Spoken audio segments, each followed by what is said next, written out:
కొత్తగా ఏం జరిగింది గురు అనుకున్నదే అయింది. ఇంతకేమైంది? సినిమా లీక్ అయిపోయింది. ఏ సినిమా లీక్ అయింది? జననాయకన్ సినిమా లీక్ అయిపోయింది. నిజంగా దళపతి విజయ్ గారి ఫ్యాన్స్కి ఇది చాలా బాధాకరమైన న్యూస్ అనే చెప్పాలి. ఎందుకంటే ఈ జననాయకన్ సినిమా విజయ్ గారి లాస్ట్ సినిమా. ఆయన ఏం చెప్పాడంటే, ఇంకా ఇదే లాస్ట్ సినిమా, ఇంకా ఫుల్ టైం పొలిటీషియన్ లాగా అయితే నేనైతే పాలిటిక్స్లోకి అయితే వెళ్ళిపోతున్నాను, ఇంకా సినిమాలు చేయనని ఆయన అయితే చెప్పాడు. అఫ్ కోర్స్ ఆ మాట మీద నిలబడతారా లేకపోతే ఆ మాట మారుస్తారా అనేది మనం కొన్ని రోజులు అయితే వెయిట్ చేసి అయితే చూడాలి.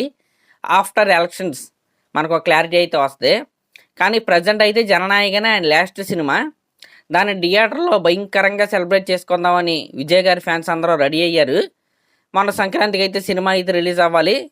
సెన్సార్ సర్టిఫికెట్ అయితే ఇవ్వలేదు. దగ్గరగా ఒక 5-6 సార్లు వీళ్ళు సెన్సార్ బోర్డు చుట్టూరు తిరిగారు, కోర్టు చుట్టూరు తిరిగారు. ఎక్కడా కూడా ఇంకా కోర్టు ఒకసారి తీర్పు అయితే ఇచ్చింది సినిమా రిలీజ్ చేయమని, సెన్సార్ సర్టిఫికేట్ ఇవ్వమని. కానీ సెన్సార్ బోర్డు వాళ్ళు వెంటనే దానికి ఆపోజిట్గా ఇంకో కేసు అయితే వేశారు. ఆ విచారణ ఇంకా జరుగుతూనే ఉంది. వీళ్ళకైతే సెన్సార్ సర్టిఫికేట్ అయితే రాలేదు. ఇలాంటి క్రమంలో విజయ్ గారు ఒక పక్క పొలిటికల్ యాక్టివిటీస్లో చాలా యాక్టివ్గా అయితే ఉన్నారు, ప్రచారం అయితే చేస్తూ ఉన్నారు ఎలక్షన్స్కి. నిన్న రాత్రి ఏం జరిగిందంటే ఒక న్యూస్ అయితే వచ్చింది. జననాయకన్ సినిమా నుండి 90 సెకండ్ల బిట్ అయితే లీక్ అయింది. దళపతి కచేరీ పాట లీక్ అయింది. ఈ ఒక్క న్యూస్ అయితే వచ్చింది. ఆ న్యూస్ వచ్చిన ప్రతి పావు గంటకి, ప్రతి 10 నిమిషాలకి ఒక్కొక్క సీను, అది ఎంట్రీ సీన్ కావచ్చు, క్లైమాక్స్లో ఆ సీన్ కావచ్చు, ప్రతి సీను అలా లీక్ అవ్వకుండా అయితే వచ్చింది. చివరాఖరికి సినిమా మొత్తం లీక్ అయిపోయింది విత్ హెచ్డి క్వాలిటీ అనమాట. డబ్బింగ్ కూడా నెంబర్ 1గా అయితే ఉంది. బీజిఎం కూడా అదిరిపోయింది.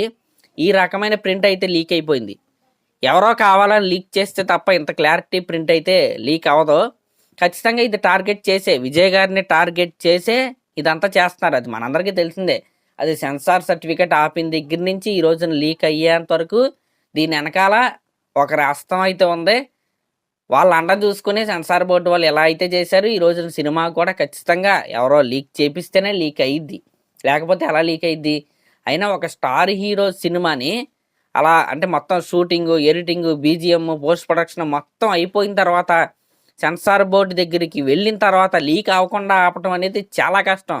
వీళ్ళు ఇంకా జనవరిలో కదా, జనవరి, ఫిబ్రవరి, మార్చి, ఏప్రిల్ 4 నెలలు అయితే ఆపారు. కానీ చివరాఖరికే బయటికైతే వచ్చేసింది.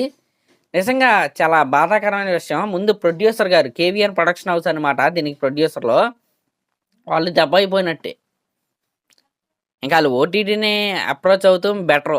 ఇప్పటికైనా అప్రోచ్ అయిపోతే కొద్దిగా మంచి రేట్ అయితే వస్తుంది.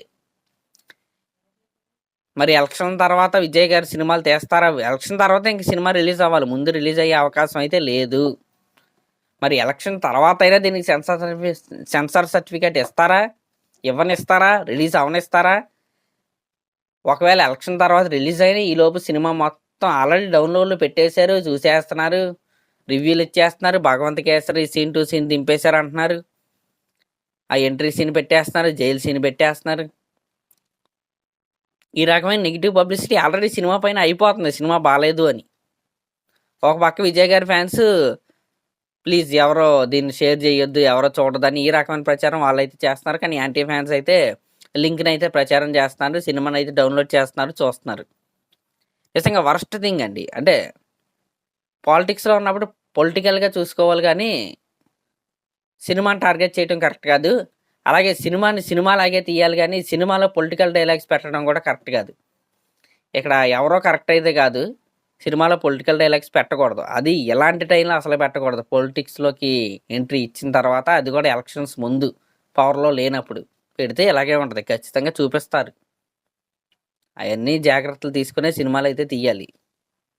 ఫుల్ టైం సినిమాస్లో ఉంటే అది వేరు. పాలిటిక్స్లోకి వెళ్ళిన తర్వాత ప్రతిదాన్ని టార్గెట్ చేస్తారు. అందులోనూ తమిళనాడు పాలిటిక్స్ బ్రోటల్గా ఉంటాయి, మామూలుగా ఉండవు. జయలలిత గారి దగ్గర నుండి, కరుణానిధి గారి దగ్గర నుండి చాలా బ్రోటల్గా ఉంటాయి. టార్గెట్ చేశారంటే వదలరు, మామూలుగా ఉండదు. అదే జరిగింది ఇప్పుడు, మనకైతే క్లియర్ కట్గా అయితే తెలుస్తుంది. మరి అదనమాట మ్యాటర్. మరి దీని నుండి జననాయకన్ సినిమా టీం ఎలా తేరుకుంటారు, ఫాస్ట్ యాక్షన్ ఎలా తీసుకుంటారు అనేది మనం అయితే వెయిట్ చేసి అయితే చూడాలి. అయినా ఇప్పటికే చాలామంది డౌన్లోడ్లు అయితే పెట్టేశారు, చూద్దాం మరి ఏం జరిగిద్దో. మరి అదన్నమాట మ్యాటర్. మరి దీనిపై మీరేమనుకుంటున్నారో కామెంట్ చేయండి. అలాగే మన ఛానల్ కనుక ఫస్ట్ టైం చూస్తున్నట్టయితే ఖచ్చితంగా సబ్స్క్రైబ్ చేసుకోండి. Thank you.